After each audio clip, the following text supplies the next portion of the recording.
Hey, everybody, it is Tuesday, January 21st, 2025. You're listening to the Mo News Podcast. I'm Moshe Manunu. And I am Jill Wagner. This is the place where we bring you just the facts. And we read all the news and read between the lines so you don't have to, and cover history. On Monday, a huge day in American history with the inauguration of Donald Trump again. Donald Trump Part 2. And Moshe, we are recording with me in New York, and you are still in Washington, D.C. Yeah, making my way back late Monday, but still was in D.C. for this sort of want inauguration because it wasn't out on the National Mall. It was indoors. Still lots of Trump supporters around town talking to them. Super pumped, super excited. The line from a number of them, America is back. They were excited about the weekend, the festivities, a number of inaugural balls last night as sort of the high-priced donors were celebrating in black tie last night. But already Trump got to business within minutes of the inauguration yesterday. Yeah, so let's get to some news here. Donald Trump is officially the president again and off to a quick start with a number of executive orders. We'll recap the inauguration and what's next for his presidency. First, on immigration, declaring a national emergency at the southern border as immigration agents prepare for a crackdown on undocumented criminals in Chicago today. Plus, Trump declares a national energy emergency and signs executive orders proclaiming that there are only two biological sexes and halting diversity and inclusion programs in the government. Finally, Trump announced he'll rename the Gulf of Mexico and Mount Denali. Jill, we'll tell you about what's behind that, including the renaming of America's tallest mountain. And right before leaving office, Joe Biden issues a number of controversial last-minute pardons, including to several family members. We'll break those down. Yeah, literally announced just minutes to go. His people put it out. Jill, there are a number of Democrats that are very unhappy about the optics of this, the decision here. And by the way, it wasn't just limited to his family. Fauci got a pardon. We'll explain it. Another excuse for us to say, you get a pardon, you get a pardon, you get a pardon. Everybody got. Jill didn't get a pardon, and Biden didn't pardon himself, but the rest of the family got him. And last, we'll have a recap of the college football playoff national championship. And Moshe has on this day in history. Jill, a historic moment on this day in 2020 that I'll remind you of, even though we probably don't want to remember it. All right, at 12 p.m. Eastern time on Monday, Donald Trump officially became the nation's 47th president. On Monday in the Capitol Rotunda, Trump recited the 35-word presidential oath of office administered by Chief Justice John Roberts. He hit the ground running, signing a number of executive orders within minutes of taking the oath of office, but not before he took the stage for a nearly 30-minute inaugural speech where he began by painting a picture of an America that needs saving. He took aim at the Biden administration, saying our nation has suffered greatly in recent years, and he vowed to bring about an America that is respected, admired, prosperous, and strong. Similar to his speech in 2017, he spent time focused on calling out what he believes were the flaws of the previous administration, as he stood several feet from outgoing President Biden and Vice President Harris. Trump talked about ushering in a golden age of America, promising a new chapter of his America First agenda. In fact, the two most popular words in the speech, America and American, he said them 41 times combined. So let's hear some of it. The golden age of America begins right now. From this day forward, our country will flourish and be respected again all over the world.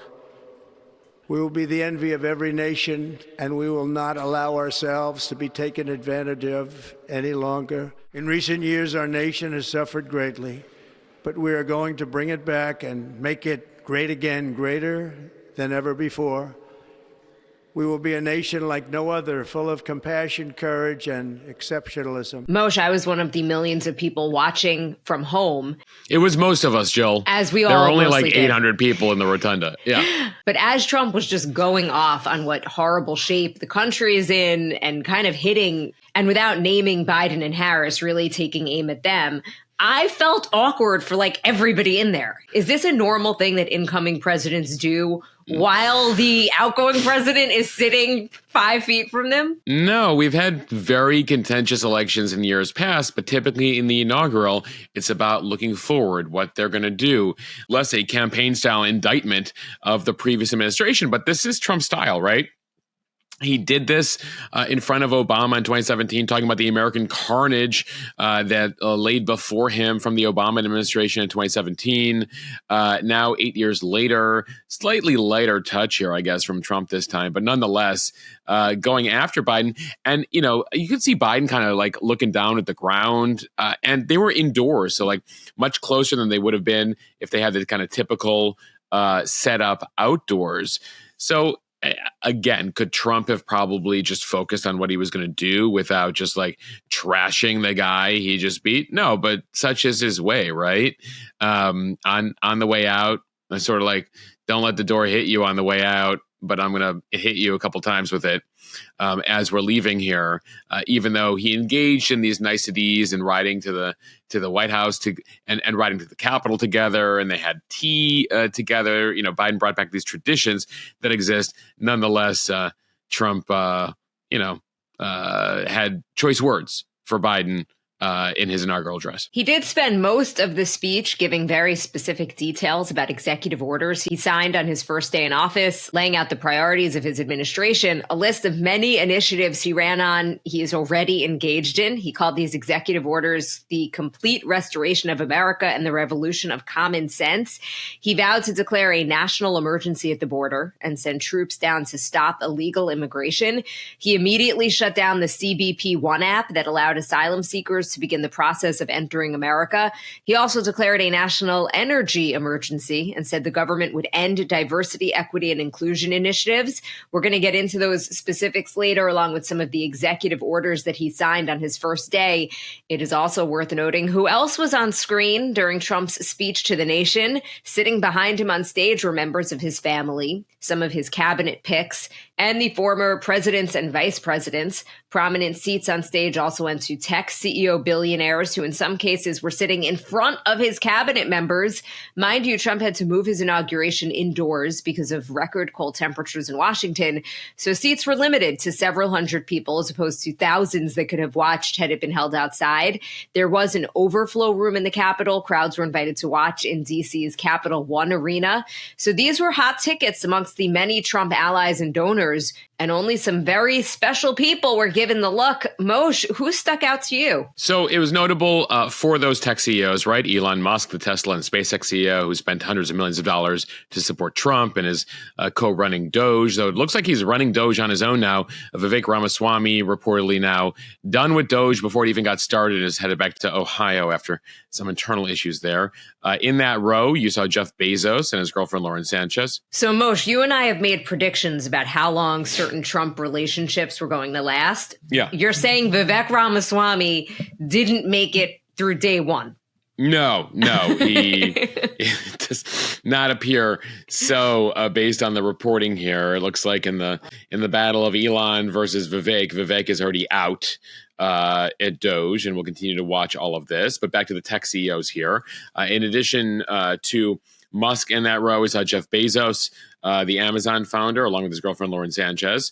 They donated to the inaugural fund. Also there, Mark Zuckerberg and his wife, Priscilla. We've noted that Zuckerberg also donated to the inaugural fund and has made a point of making some moves in recent weeks to try to engender goodwill with the new administration, including dropping fact-checking, putting a couple Trump buddies on the Meta board, doing the interview with Joe Rogan, where he went after Joe Biden, among several things. Also there, the Apple CEO, Tim Cook, the Google co-founder, Sergey Brin, the TikTok boss, Shou-Zi Chu, the OpenAI CEO, Sam Altman, again, sitting in the row in front of the cabinet. Like Marco Rubio had a worse seat than Jeff Bezos. If you looked behind him. Also notable, a number of top donors. Mary Adelson, the casino magnate, wife of the Sheldon Adelson, who passed away. Mary Adelson, I think, gave more than $100 million, if not closer to $200 for the campaign here. So she had a very prominent seat there. Now, we've always seen sort of prominent CEOs and business leaders potentially attend inaugurations here, but never seated like this, this prominently. In that cabinet row, you did see the number of cabinet nominees there, including those who are still waiting for a hearing, like Robert F. Kennedy Jr.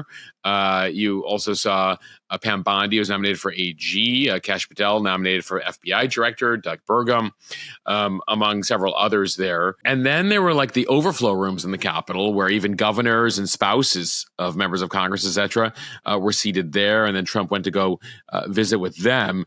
But the fact that these tech CEOs, some of these donors, etc., were in the room where it happened, pretty remarkable, given that there's just a couple hundred of them in there. A reminder, we haven't seen an indoor ceremony like this since 1985, since the second Reagan inaugural. You noted the cold temps. Jill, it was cold, but was it as cold as Obama was in 2009? Sure. It is leading to questions as to whether crowd size was really the issue here, given that a number of hotels were not even fully booked here. And so whether, we had mentioned security as a potential issue, haven't seen more on that. Crowd size weighing potentially here on Trump, even though he won't admit it openly, especially given how cold it is. How many people were he going to have on the mall? We know how important crowd size is to him. There were the comparisons between the Obama inaugural and the first Trump. This is now the second Trump. There wasn't that much buzz. So the feeling, even among Republicans and Trump supporters, as I spoke to them, was like, yeah, this is probably a crowd size thing. So we'll see. Meaning that he was given the choice and chose to do it inside because he was nervous that the crowd size wouldn't be big enough. I mean, presidents have a choice to do wherever they want in the world. You're the president. This is your inauguration. Where would you like to hold it? So he made the choice on Friday to move it inside, noting the weather. But certainly there are folks who believe weather wasn't the only issue as far as this. And Trump really had a unique day yesterday. We haven't seen a inauguration like this again in 40 years. And then he went to the arena and addressed fans, where he then signed executive orders in front of them. It was an interesting contrast, though, that ceremony. Trump officially is the oldest person to be inaugurated as president. He's actually several months older than Biden was 4 years ago. And then in contrast, you had a 40-year-old J.D. Vance, the third youngest ever VP in American history, behind Teddy Roosevelt and Richard Nixon, when Nixon was Eisenhower's VP. So he was there. He had his daughter behind him, adorably sucking her thumb. He's got a very young family. He's only 40 years old.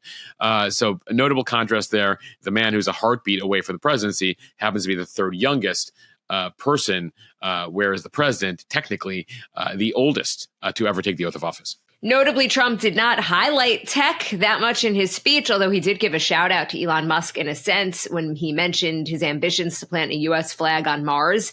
After Trump's speech, Carrie Underwood sang America the Beautiful a cappella after a technical difficulty, so you could briefly hear the music. Then it cut out. She waited more than a minute for the music to come back, during which time the camera was cutting to various people kind of smirking and being awkward. It was a very strange thing. Just suddenly there was a huge tech issue until she was like, you know what? We know the words. Let's just do this. Let's not wait any longer. But I felt like it was one of those tech CEOs. They're just like us because they were all awkward. And I felt like I was doing that myself watching kind of oh my God, what's going to happen now? Elon Musk was giggling. Yeah. Yes, maybe we're immature. But more power to Carrie Underwood there. Some artists might not have been willing to do it, but she knows her voice. She knows she has her voice. And she did an incredible rendition. In fact, based on the 1 or 2 seconds of the music that played, it sounded like what she did a cappella was more powerful than it would have been had she sang over the band. As we mentioned before, earlier in the day, the Bidens revived the tradition of the outgoing first couple hosting the incoming first couple for tea. In 2021, Trump did not attend Biden's inauguration. Also, they took part in the tradition of Biden and Trump riding to the Capitol together in the presidential limo. It came as you saw Obama, Bush, Clinton, all in attendance, none of whom feel very warmly about Trump. None of them feel warmly about Trump. Some who literally, Hillary snickered at times at some of the things Trump was saying in his speech. Now she's had to watch him get inaugurated twice after losing the presidency. But nonetheless, this feeling, despite everything that was said during the campaign trail, despite saying this guy's a fascist who's going to ruin democracy, they were all there. minus Michelle Obama, who stayed in Hawaii. As I mentioned, the camera would pan at times to Biden and former VP Kamala Harris a lot during the speech. They were cordial. They clapped at times, smiled, stood when crowds stood. Nonetheless, got to be zoning at a time like that, right? Just being like, oh my God, like I can't believe what I'm watching before. Kamala Harris thinking she could have beat him. I mean, Biden still said in interviews as recently as last week, I totally could have beaten this guy, and made part of his legacy, ensuring that Trump would not return to the White House again. So a lot of probably complex thoughts happening in their mind as this goes on. And then you do see like Trump's smile and the smiles of his family, the feeling from them that they're back. Watching George W. Bush sort of has that 10-year-old boy energy at a family event at times, like just making weird facial expressions, etc. It's like watching Prince Louis out in the UK.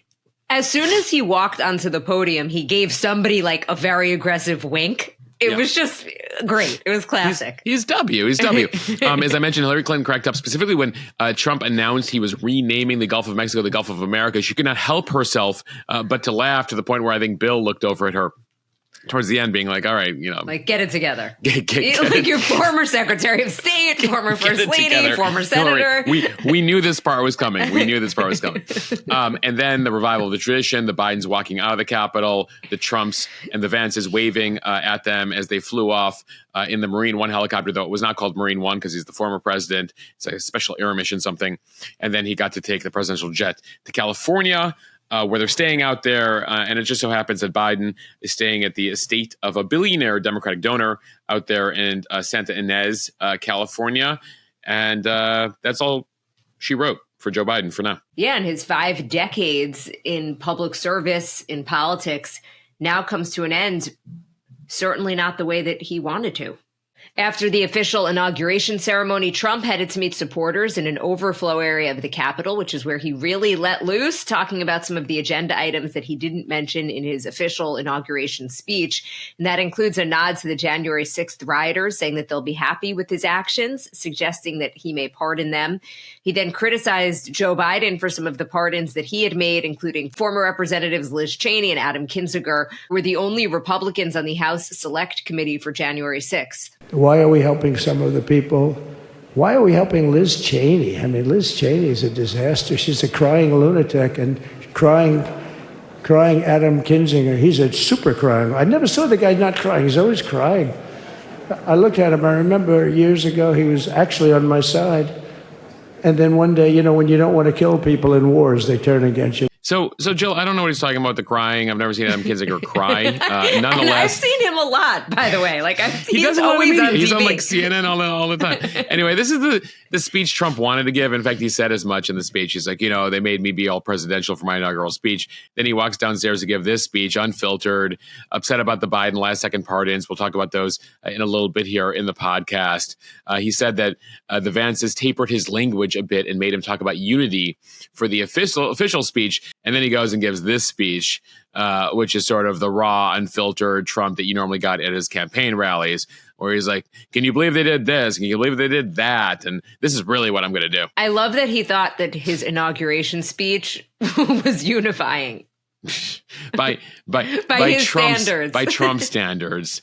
Right, because he normally gives the kind of like, just going after everybody speech, which is the after speech that he gave off the cuff there in a different part of the Capitol. Trump then went to Capitol One Arena, signing executive orders in front of a crowd of 20,000, along with his family. So that replaced the inaugural parade that was intended for supporters. It was moved inside because it was just too cold. Okay, now to the speed read, where we're going to dive a bit deeper into some of the immediate moves that Trump is making. In his inaugural speech, the president announced his first executive order will be to declare a national emergency at the southern border. He also announced he'll reinstate what is called the Remain in Mexico policy from his first term, which requires migrants to stay in Mexico until their U.S. immigration court date, which critics have argued exposes them to danger. As part of his immigration agenda, Trump said all illegal entry will be immediately halted. He's going to send troops to the southern border and officially designate cartels as foreign terrorist organizations. Also today, through executive order, Trump said he'll invoke the Alien Enemies Act of 1798, which gives presidential powers to detain non-citizens during times of war. to, quote, eliminate the presence of foreign gangs and criminal networks bringing devastating crime to U.S. soil. So most migrants who were waiting in Mexico to enter the U.S. And they had appointments with the Biden administration's CBP One app that we had mentioned earlier. That app went offline at 12 p.m. yesterday as Trump was being sworn in. And there are some images online where you see some of those migrants in tears, breaking down in tears after they were so close to coming into the United States. Yeah, though we've heard this from the Trump administration from the moment they won in November, that they were shutting this thing down, not to expect anything. And so ultimately here, it's going to be very hard at this juncture to be seeking asylum here in the U.S.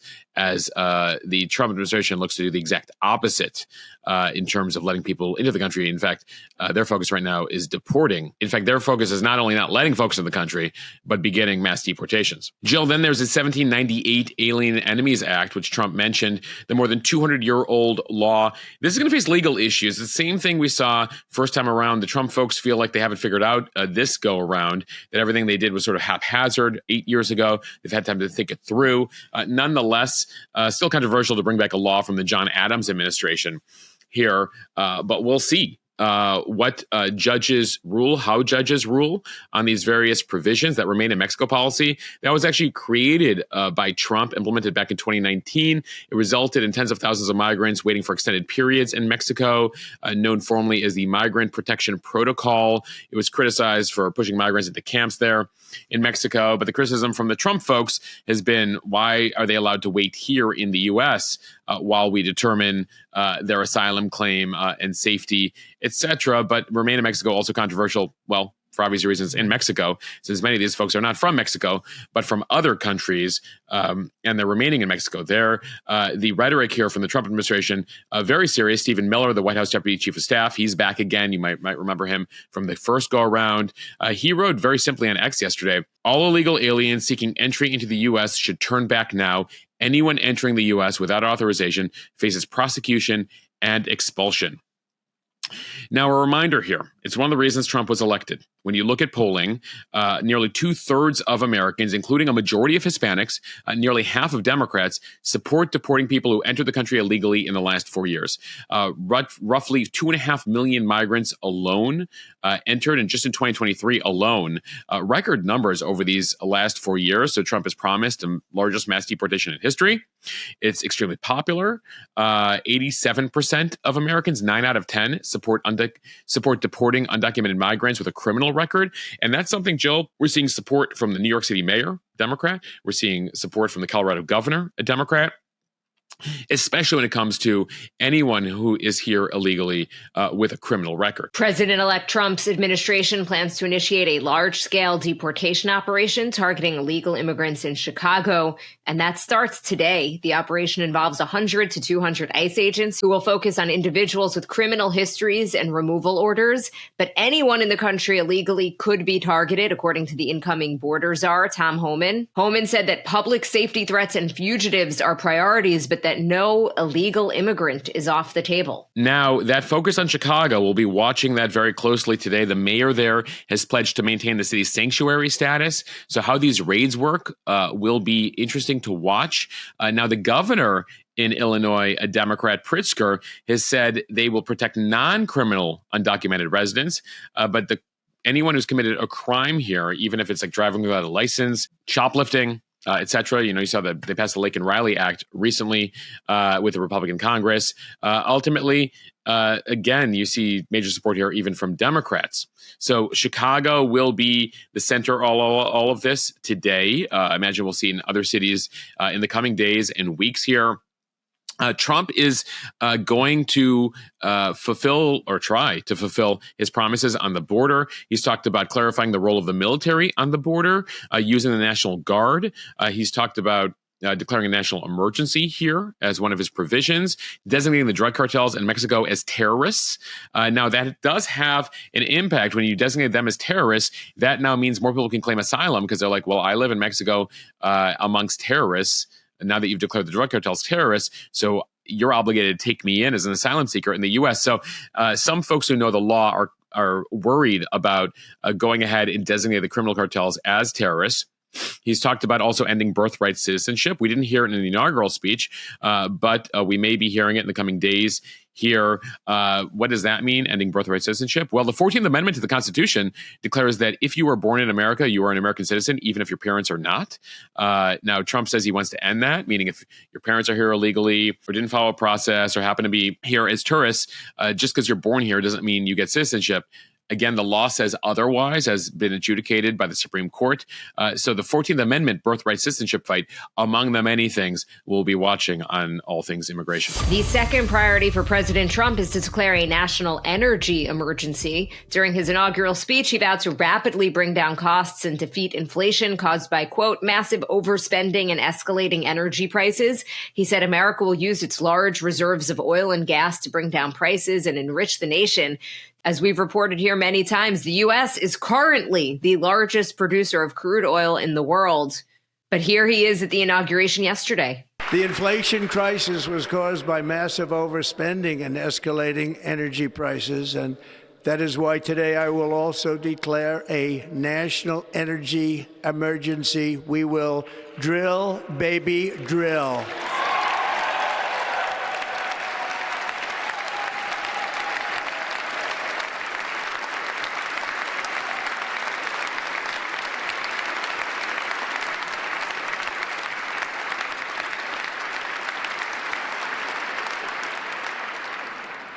America will be a manufacturing nation once again, and we have something that no other manufacturing nation will ever have, the largest amount of oil and gas of any country on earth, and we are going to use it. So as we've told you on this podcast before, this all comes as the U.S. has never produced more oil and more gas than it has in the last couple of years. The U.S. has produced more than any other country has on Earth in history. But Trump says here it can be doing even more. So he's talked about more drilling on federal lands. He's talked about just more refining, more capacity here. Now, we'll see how the energy companies feel about this. Remember that with more supply, prices go down, especially if demand doesn't increase. So we'll see if they push back on all at drill, baby, drill. And then when it comes to energy, there's clean energy. Trump has vowed to put an end to the EV mandates and some of the clean energy provisions that Biden enacted and passed as part of the Inflation Reduction Act in recent years. Though it's interesting, very strategically, the Democrats and Biden here made sure that a lot of these clean energy programs, the development of which are in red states, and money goes into red states, Republican states, meaning there's a lot of Republicans now or people employed in Republican majority states who now have jobs. We're doing very well off of clean energy. Dems did this purposefully. So while they talk, very simply of, rescinding everything that Biden did when it came to clean energy, there are going to be Republicans in Congress. There are going to be Republican governors out there who are like, wait, actually, can we keep a couple of these things? Because it turns out that clean energy is cheaper in some cases. You're finding this out in Texas, in some other places, than traditional energy. So it'll be interesting to see how the clean energy thing crumbles here or doesn't. Depending on what people are discovering was actually built up over the last couple of years. Yeah, by the way, late Monday, he confirmed that he'd be pulling out of the Paris Climate Accord. Yeah, the Paris Climate Accord, we were in it under Obama. Trump pulled us out of it. Biden put us back in it. It obligates us to a number of promises related to clean energy. Now, a number of those promises, states and cities are promising on their own. But nonetheless, this is something Trump promised to do, which is take us out of the international climate agreement. Officially. Now to another declaration during Trump's speech. He said that the official government policy will be that there are only two genders in the United States, male and female. Later, he signed an executive order instructing the State Department and Department of Homeland Security to remove non-binary and other options from federal documents. An official from his administration claimed that this is to protect women from gender ideology extremism. The order will also prevent taxpayer money from being used for healthcare related to gender transitions. He also announced that he would sign an executive order ending diversity, equity, and inclusion efforts within the federal government. Here's how he put it. This week, I will also end the government policy of trying to socially engineer race and gender into every aspect of public and private life.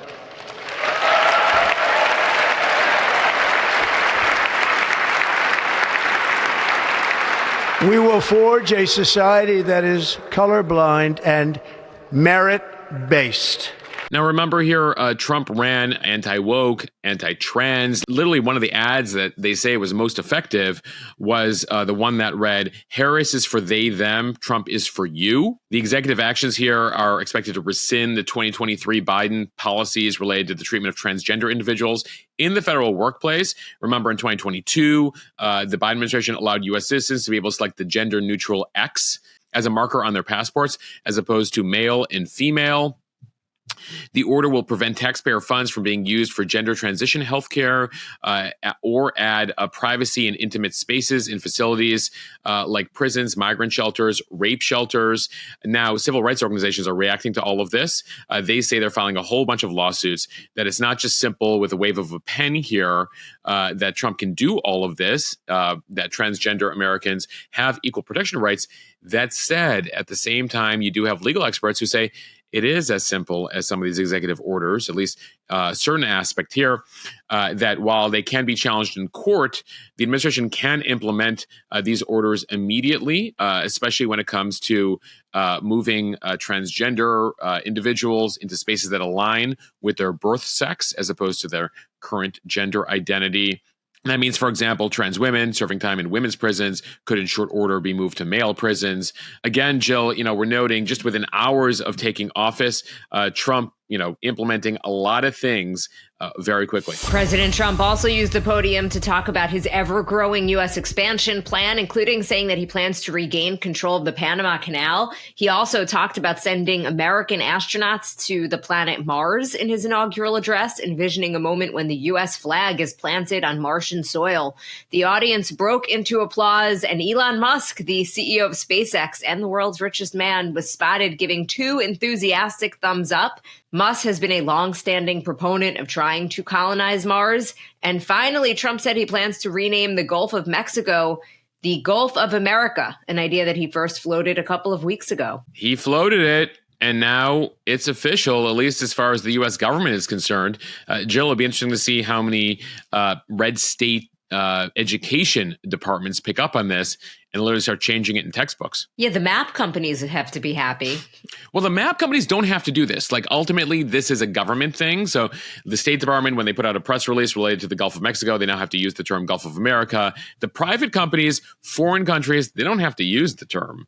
But it's a matter of, the government that Donald Trump currently oversees. That's what he has now officially declared it. Now, imagine there'll be a lawsuit related to that as well, but it's within his power to do that. He also plans to revert Alaska's Denali Mountain back to Mount McKinley. In 2015, President Obama restored the name Denali, which was the title used by Alaskan Native tribes for centuries. Before that, it had been referred to as Mount McKinley since 1917, when it was renamed to honor the former President William McKinley. Yeah, so it was Mount Denali, then Mount McKinley. And then Obama made it Mount Denali again. And now Trump is going to make it Mount McKinley again. This has been a big thing for Trump, restoring certain names here, despite they were trying to do this on behalf of the natives who live there. And then there's the larger thing, right? You're talking about the Panama Canal and Greenland and Canada and all this stuff. Going back several presidents now, even Bush pre 9/11 was talking about approaching the world humbly. Now, of course, after 9/11, Bush went in, and the U.S. policy for a bit there was trying to remake certain adversary countries as democracies, but that didn't quite work out for us. So a number of presidents now have been talked about a more humble American foreign policy. And Trump, for the most part, has talked about no new wars here, except kind of post-election. He's talked about Canada as the 51st state, taking Greenland, reclaiming the Panama Canal. Now, how he's going to do all of that, given he's promising no new wars, complicated, right? How do you take back the Panama Canal short of an invasion, given that Panama's like, yeah, no, it's our canal now. Thanks for building it centuries ago. But then you promised it to us and you gave it to us in the 90s. Greenland's like, we're not for sale. We are looking to be independent potentially. So how is that going to happen? Canada is saying, yeah, we're not really interested in becoming the 51st state. We're our own country. We have our own sovereignty here. So, Trump has his own concerns in regards to economic measures. He's got his concerns when it comes to Greenland and the mineral rights there and the Chinese interest there in the Panama Canal. The big issue is the Chinese increasing role in the ports and canal there and what it means for national security and economics. So there's legitimate concerns when it comes to U.S. foreign policy.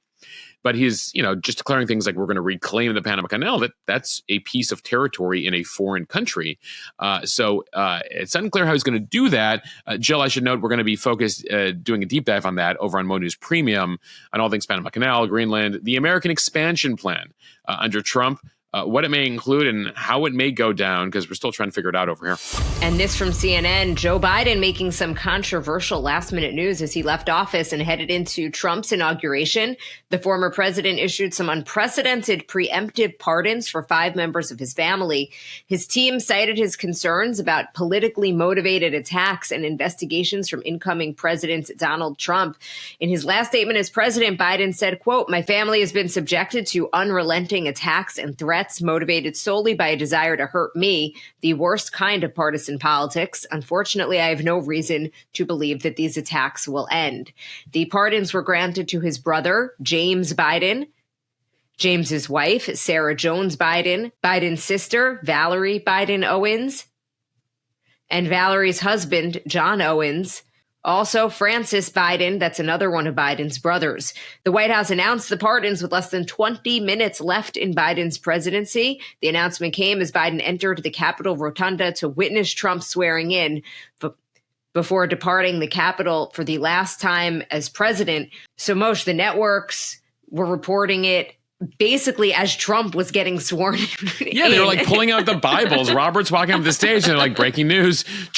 Biden has pardoned his family members. So Democrats in an uproar here, the optics are terrible. Like literally the last, if they didn't do anything wrong, why wait until the last possible second here to do it? Because the optics are pretty bad. James Biden, his brother, one of the brothers there who was pardoned, has actually been investigated for years for the work he was doing with Hunter Biden.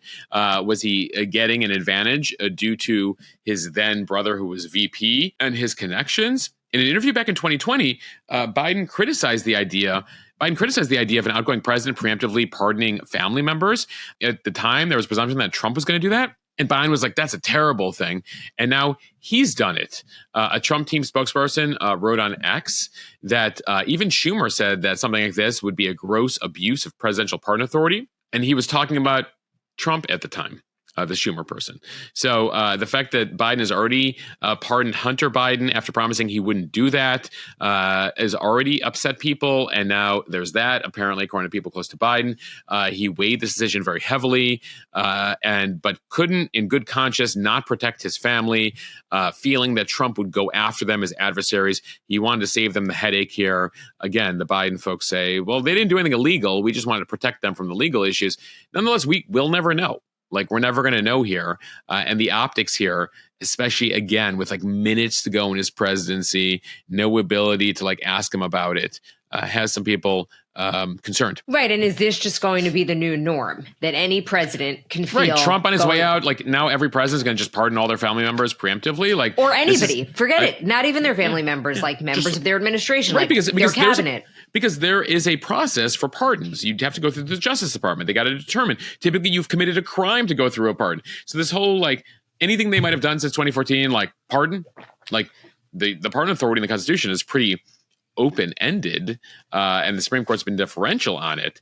But there's a lot of concern about the precedent that Biden has opened up. Because, by the way, Jill, it wasn't just his family. That's right. He also issued preemptive pardons for General Mark Milley, Dr. Fauci, members of Congress who served on the January 6th, 2021 committee. This move is aimed, he says, at protecting these individuals from potential revenge by Trump. Among those pardoned, former Republican Representative Liz Cheney, who is a vocal Trump critic. She has been targeted for retribution. General Milley retired as chairman of the Joint Chiefs in 2023 and has faced GOP criticism over the Afghanistan withdrawal. Dr. Fauci, a longtime government scientist, became a polarizing figure because of the federal response to the COVID-19 pandemic.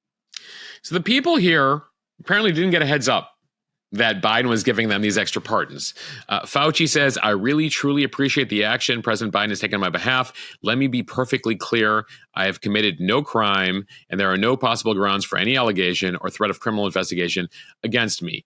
Milley said that he was grateful, but again, didn't know about this in advance. The New York Times writes that in issuing the preemptive pardons here, Biden has effectively turned the constitutional power the president has of forgiveness into a protective shield against what he maintains would be politically motivated vengeance. No other president has employed executive clemency in such a broad and overt way. The presidency getting even more powerful here. Again, it's customary for a president to grant clemency at the end of his term if you committed a crime, and there's a feeling that like either you were prosecuted unfairly or you've served your time. Unprecedented, though, to kind of use this protectively. And you got Fauci even saying, like, I didn't ask for this. Like, I didn't need this. I haven't done anything illegal here. Nonetheless, Biden feeling like it was necessary to protect a certain number of individuals, including, as you mentioned, several of his family members. All right, now time for On This Day in History. On this day in 1975, 50 years ago, Shining Star by Earth, Wind & Fire released the iconic hit. On this day in 1977, speaking of pardons, Jimmy Carter granted a pardon to nearly all Vietnam War draft evaders, a blanket pardon to anyone who had evaded the draft, impacting thousands and thousands and thousands of people. On this day in innovation history, in 1981, the first DeLorean sports car rolled off the assembly line in Northern Ireland. You might know the DeLorean most famously for its use in Back to the Future, as the car Marty and the Doc take to the past and the future. And on this day in 2020, mentioned at the top, the first coronavirus case reported officially in the U.S. Up in Washington State. We now know, Jill, that was not the first case. In fact, by then, there were probably hundreds of thousands of cases around the U.S., but at the time, we were very slow on tests. We didn't have enough tests. And so officially, this date is marked down as the first positive acknowledged case in the U.S. I remember then New York City Mayor de Blasio being like, New York is fine. Nothing to see here. Take the subway. Cases. Take the cases. And little did we know, weeks later. All right, everyone. Thanks for listening to the Mo News podcast on a historic day. If you like what you hear, please share this with your friends. It will help us grow. Follow us and subscribe so you don't miss an episode, and review us in the App Store. Thanks for tuning in. Thanks for watching our coverage yesterday. And stay tuned. It's going to be a news-packed week, month, year. Jill? 4 years? 4 years. All right. Bye, everyone.